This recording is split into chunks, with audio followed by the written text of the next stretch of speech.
has 1½ pounds of cheese, 1⅓ pounds of fruit, and 1¼ pounds of crackers. If all 3 items are in his grocery bag, how much does his bag weigh?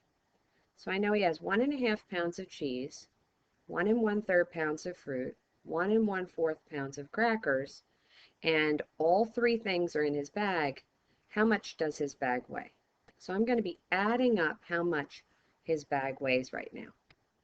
So I'm going to write my numbers, my fractions over here, 1½ 1⅓, and 1⅓. And the first thing you have to do when you're adding fractions is you have to have a common denominator.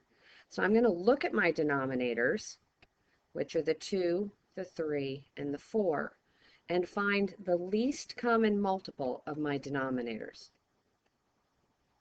So I look at the biggest number. The biggest number is 4, so I think of the multiples of 4. 4, 8, 12, 16, and so forth. And then I look at my next biggest number. My next biggest number is the 3. And 3, so I check, does 3 divide into 4? Does 3 divide into 8? Does 3 divide into 12? Yes, 3 does divide into 12, so I'm going to underline the 12. And now I'm going to check with my 2. Does 2 divide into 12? Because the 3 divided into 12 and the 4 divided into 12. So since all 3 numbers, the 2, the 3, and the 4, divide into 12, 12 is my common denominator. So next to each fraction, I'm going to write a 12. Then I have to make equivalent fractions. So I know that 2 times 6 rather, is 12. So I'm going to multiply this by 6.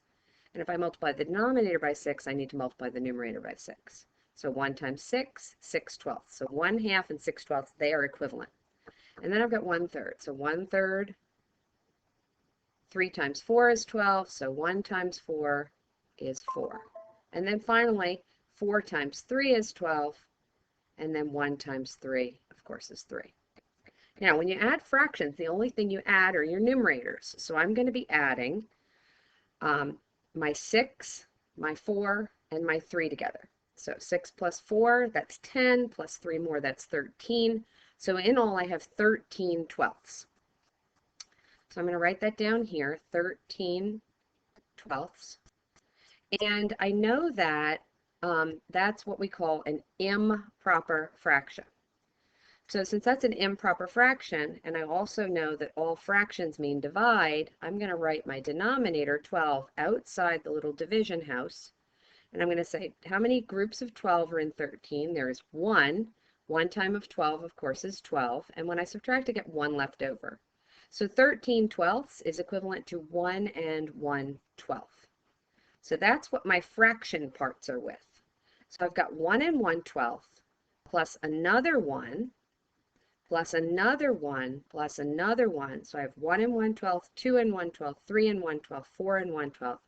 So in John's bag, all 3 of those items together weigh 4 and 1/12.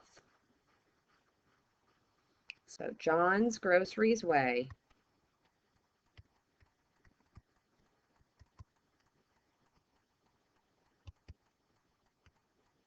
4 and 1/12 pounds.